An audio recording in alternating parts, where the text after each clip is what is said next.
I'm really, really pleased and delighted to be here and honored to be addressing you in this wonderful forum regarding AI in Africa and what's happening there. My name is Ndegwa, as you have heard.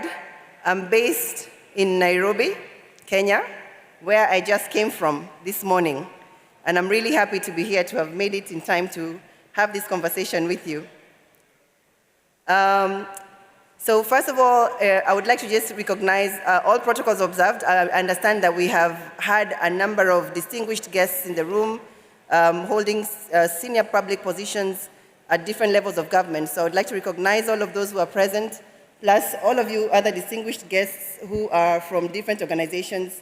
Good afternoon. I'd like to speak a little bit about AI in Africa, because I understand that a lot of the focus during this session is to understand where is Africa at when we are thinking about AI. I have been in the digital sector myself for the last 20 years plus, and I have watched the evolution of Africa with regards to digitalization in its entirety. And one of the things I will let you know is, given that Africa is predominantly a youthful population, the interest in next technologies is usually very, very high and gets a very high uptick when it comes to next technologies and emerging tech in general. In particular, with the advent of AI, which is not new, but is currently picking up a lot of conversation and interest across different stakeholder groups, the youth in Africa have not been left behind, and neither have the governments that are being kept accountable by the youth in regards to offering next technologies. We have seen recently, if you followed news in Africa, a lot of African governments who are busy developing AI national strategies that will guide the framework around which AI would be, let me say, how AI developments would be consumed within their countries. We have seen this happen in the case of South Africa, Kenya, Nigeria, Rwanda, Senegal, and more, that are continuing to think about how can they develop policy frameworks that will allow for the use of AI within their countries. Africa is looking not to be left behind. Africa is keen to make sure that it's at the forefront, together with other peers across the globe, in regards to AI developments. But we also recognize that we still grapple with certain challenges with regards to where we need to be with AI. I think some of the fundamental challenges we've always had have included investment in infrastructure that would allow for high-speed broadband, for example, to be a reality. We are still grappling or falling behind in some of those areas. We still have challenges with connectivity, particularly of people access to affordable devices, smartphones. It's still a big challenge. We still see challenges with regards to having awareness around the skills that one needs to be able to properly interact with technologies such as AI.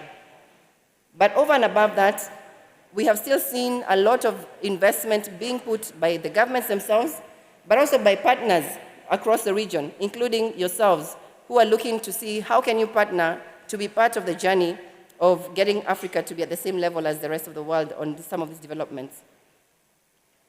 And so I think for me as I stand here, one of the things that comes to mind is how can I support the African vision within this setting to highlight to you what Africa is looking for or is needing at this moment in time. One of those is to have investment in infrastructure. One of the things that we would need to have within Africa is huge investment in infrastructure, such as, for example, in the case of Meta, the investment around Africa, or with the submarine cable to Africa, we call it to Africa, that will allow for the transit of data from Africa to the rest of the world, and particularly to Europe, with very low latencies and allows for high-speed connectivity across the whole continent, is only but one of the ways you can join in investing. But we also need investments in data centers. We know that we will be needing to hold a lot of the African data. A lot of the African governments want to have that data held within Africa, and so investment in data centers is also critical. But in addition to that, we know that the challenge of power is still a big thing that we're grappling with. We have power deficiencies, but we do have huge potential to have what we call renewable energy.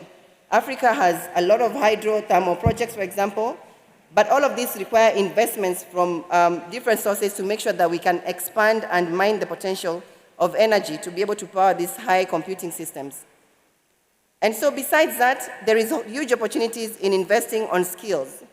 We are still lagging behind and would like to have more centers of excellence that are training young people to take up AI skills to be able to develop solutions for their own, for the issues that they have to deal with within their own communities. We're already seeing a lot of that happening. I think you heard yesterday the presentation from Jacaranda Health and many other, like Lerise and others, who are innovating on top of AI to solve for the problems that are within Africa.